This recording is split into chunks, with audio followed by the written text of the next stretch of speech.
ನಮಸ್ಕಾರ ಸ್ನೇಹಿತರೆ, ನಾನು ನಿಮ್ಮ ರಾಘವೇಂದ್ರ. ಈ ಪುಟಾಣಿ ವಿಡಿಯೋಗೆ ಆದರಿಕ ಸುಸ್ವಾಗತ. ಸ್ನೇಹಿತರೆ, ಅನೇಕ ಥರದ ವಿಡಿಯೋಗಳು ನೋಡ್ಕೊತಾ ಬಂದಿದ್ದೀವಿ. ಮತ್ತು ಗಿಡಮೂಲಿಕೆಗಳು, ಔಷಧಿಗಳು ಮತ್ತು ತೋಟಗಾರಿಕೆ ಮತ್ತು ನಮ್ಮ ರೈತ ಬಾಂಧವರು ಬೆಳೆದಿರುವ ತೋಟಗಾರಿಕೆಗಳು. ನಿಜ ಸ್ನೇಹಿತರೆ, ಇದು ಒಂದು ಅದ್ಭುತವಾದದ್ದು. ಇದು ಈಗ ಬೇಸಿಗೆ ಕಾಲದಲ್ಲಿ ಬೀನ್ಸ್ ಬೆಳೆಯೋದು ತುಂಬ ಕಷ್ಟ ಇದೆ ಸ್ನೇಹಿತರೆ. ಯಾಕಂದರೆ ಈ ಜನವರಿ ಟೈಮ್ನಲ್ಲಿ ಮುಗಿದು ಜನವರಿ ಎಂಡಿಂಗು ಫೆಬ್ರವರಿ ಫಸ್ಟ್ ವೀಕಲ್ಲಿ ಬೀನ್ಸ್ ಮಾಡೋದು ತುಂಬ ಕಷ್ಟ ಇದೆ. ಯಾಕಂದರೆ ಈ ಸಮ್ಮರಿ ಟೈಮ್ನಲ್ಲಿ ತುಂಬ ಅತಿ ಹೆಚ್ಚೆಚ್ಚವಾಗಿ ಬಿಸಿಲು ಬೀಳುತ್ತೆ. ಒಂದು ಎರಡನೇದಾಗಿ ಕಾಫಿ ಪುಡಿರಷ್ಟು ಕಾಣಿಸ್ಕೊಳ್ಳುತ್ತೆ. ಮತ್ತು ಲೀಫನ್ನು ರಂಗೋಲಿ ಹುಳನೂ ಬರುತ್ತೆ. ಇದಕ್ಕೆ ಅತಿ ಹೆಚ್ಚಾಗಿ ಸ್ಪ್ರೇನೂ ಮಾಡ್ಕೊಬೇಕಾಗ್ತದೆ ಸ್ನೇಹಿತರೆ.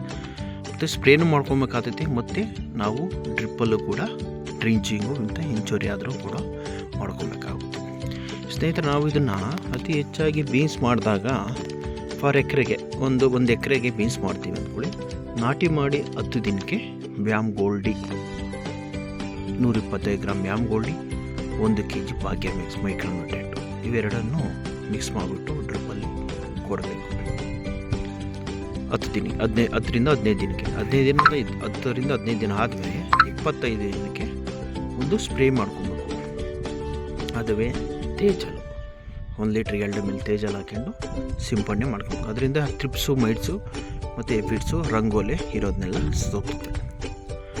ಆಮೇಲೆ 25ರಿಂದ 30 ದಿನ ಆದಮೇಲೆ ಮತ್ತೆ ಡ್ರಿಪ್ಪಲ್ಲಿ ಭಾಗ್ಯ ಮ್ಯಾಕ್ಸು ಮತ್ತು ಕಿಮ್ಜಿಮೆಲ್ಲು ಡ್ರಿಪ್ಪಲ್ಲಿ ಕೊಡಬೇಕು. ಇಲ್ಲ ಅಥವಾ ಜಮೀನ್ದಾರದು ಡ್ರಿಪ್ಪಲ್ಲಿ ಕೊಟ್ಟರೆ ಈ ಥರ ಕ್ರಾಪು ಕೂಡ ಬರುತ್ತೆ. ನೋಡ್ತಾ ಇರ್ಬೋದು ಎಷ್ಟು ಚೆನ್ನಾಗಿ ಬಂದಿದೆ ನೋಡಿ ನನ್ನ ರೈತ ಮಿತ್ರರೇ. ಸ್ನೇಹಿತರೆ, ಕ್ರಾಪು ಎಷ್ಟು ಚೆನ್ನಾಗಿ ಬಂದಿದೆ ಬೀನ್ಸಲ್ಲಿ. ಯಾವುದೇ ತಡದ ಕಾಫಿ ರೋಗನೂ ಕೂಡ ಇಲ್ಲ. ಕಾಫಿ ರೋಗ ಜಾಸ್ತಿ ಬಂದಾಗ ನಾವು ಮೋಕ್ಷ ಅಂತ ಬರುತ್ತೆ ಚೆಮ್ಮುಖ ಪ್ರಾಡಕ್ಟು. ಮೋಕ್ಷ 4 ml 1 ಗ್ರಾಮ್ ಗೋಸೈಡಕ್ಕೆ ಸ್ಪ್ರೇ ಮಾಡೋದು. ಇದು ಟರ್ಮೇಟರ್ ಹೇಳ್ದಲ್ಲ, ಹುಳಕ್ಕೆ ಒಂದು ನಾಟಿ ಮಾಡಿ 25-30 ದಿನಕ್ಕೆ ಇದು ಟರ್ಮಿನೇಟರು 1 ಲೀಟ್ರ್ 2 ml ಸ್ಪ್ರೇ ಮಾಡೋದ್ರಿಂದ ಸಣ್ಣ ಹುಳ ಮತ್ತು ಟ್ರಿಪ್ಸು ಕೂಡ ಕಟ್ಟಾಗುತ್ತೆ. ಮತ್ತು ಅತಿ ಹೆಚ್ಚಾಗಿ ಟ್ರಿಪ್ಸ್ ಇದ್ದರೆ ತೇಜಲ್ಲು ಅಥವಾ ತಳವಾರು ನೋಡ್ತಾ ಇದ್ದೀನಲ್ಲ, ಆ ತಳವಾರ ಆದರೂ ಸ್ಪ್ರೇ ಮಾಡ್ಕೊಬೋದು, ತೇಜಲ್ ಆದರೂ ಮಾಡ್ಕೊಬೋದು. ಇದು ಕಿಮ್ಜಮೆಲ್ ಡ್ರಿಪ್ಪಲ್ಲಿ ಕೊಡ್ಕೊಬೋದು. ಕಿಮ್ಜಮೆಲ್ಲು ಮತ್ತು ತೇಜಲ್ಲು ಸ್ಪ್ರೇನೂ ಮಾಡ್ಕೊಬೋದು. ಅಥವಾ ಮೋಕ್ಷ ಕಿಮ್ಜಮೆಲ್ ಗೋಸೈಡ್ ಆದರೂ ಸ್ಪ್ರೇನೂ ಮಾಡ್ಕೊಬೋದು. ಈ ಥರ ಮಾಡ್ಕೊತಾ ಬಂದರೆ ಸ್ನೇಹಿತರೆ, ಬೀನ್ಸು ನಾವು ನೋಡ್ತಾ ಇದ್ದೀವಲ್ಲ ಅಷ್ಟು ಚೆನ್ನಾಗಿ ಕ್ರಾಪ್ ಬರುತ್ತೆ. ಇಷ್ಟೇ ಸಿಂಪಲ್ಲು. ಜಾಸ್ತಿ ಕೆಮಿಕಲ್ಲು ಬೇಕಿಲ್ಲ, ಸ್ಪ್ರೇನೂ ಬೇಕಿಲ್ಲ ಸ್ನೇಹಿತರೆ. ತುಂಬ ಒಂದು ಎಕರೆಗೆ ನೀವು ಮಾಡಿದರೆ 2 ಲೀಟ್ರ್ ತೇಜಲ್ಲು, 2 ಲೀಟ್ರು ಟರ್ಮೇಟೊ ಇಷ್ಟೇ ಸಾಕು. ಎಲ್ಲ 10,000ದಲ್ಲಿ ನಿಮ್ಮ ತೋಟ ಕ್ಲೋಸ್ ಆಗುತ್ತೆ ಮತ್ತು ರಿಸಲ್ಟ್ ಬಂದುಬಿಡ್ತದೆ.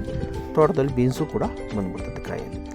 ಮತ್ತು ಡ್ರಿಪ್ಪಲ್ಲಿ 15,000ದಲ್ಲಿ 1 ಎಕರೆಗೆ ನೀವು ಸ್ಪ್ರೇಗೂ ಮತ್ತು ಡ್ರಿಪ್ ಲಾಗೋಡು ಎಲ್ಲ ಸೇರಿ 15,000ದಲ್ಲಿ ನೀವು ತೋಟನ ಕ್ಲಿಯರ್ ಮಾಡ್ಕೊಬೋದು. ಔಷಧಿ ಸಿಂಪಡಣೆ ಮಾಡಿಕೊಂಡು ನಿಮ್ಮ ಬೀನ್ಸ್ ಕೂಡ ಬಂದುಬಿಡ್ತವೆ 1 ಎಕರೆಗೆ ತೋಟದಲ್ಲಿ.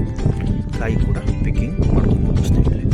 ಇಷ್ಟು ಚೆನ್ನಾಗಿದೆ ನೋಡಿ ಸ್ನೇಹಿತರೆ. ಇಷ್ಟು ಮಾಡಿದ್ದಾರೆ, ಇಷ್ಟೇ ಫಾಲೋ ಮಾಡಿರೋದು ನೋಡಿ. ಯಾವಾಗ ಹೂವು, ಬೀಜು, ಕಾಯಿ ಕೂಡ ತುಂಬ ಸಂಪೂರ್ಣವಾಗಿ ಗ್ರೀನಿಶ್ ಇದೆ ತೋಟ. ಇನ್ನೊಂದು 50 ಡೇಸಲ್ಲೆಲ್ಲ ಬೀನ್ಸ್ ಕೂಡ ಕಾಯಿ ಹಾರ್ವೆಸ್ಟಿಂಗ್ ಬರುತ್ತೆ. ನಿಮ್ಮ ಮನಸ್ಸಿಗೆ ಕಮೆಂಟ್ಸ್ ಹಾಕಿ. ಈ ಬೇಸಿಗೆಯಲ್ಲಿ ತುಂಬ ಟ್ರಿಪ್ಸಿಗೆ ಮೇಜರಾಗಿ ತೇಜಲ್ ಮಾಡ್ಕೊಳ್ಳಿ ಸ್ನೇಹಿತರೆ, ನನ್ನ ರೈತ ಮಿತ್ರರೇ. ತೇಜಲ್ ಒಂದು ಮಾಡ್ಕೊಳೋದ್ರಿಂದ ತುಂಬ ಉತ್ತಮವಾಗಿ ನಿಮ್ಮ ಕ್ರಾಪು ಕೂಡ ಚೆನ್ನಾಗಿರುತ್ತೆ, ಬೆಳವಣಿಗೆನೂ ಚೆನ್ನಾಗಾಗುತ್ತೆ.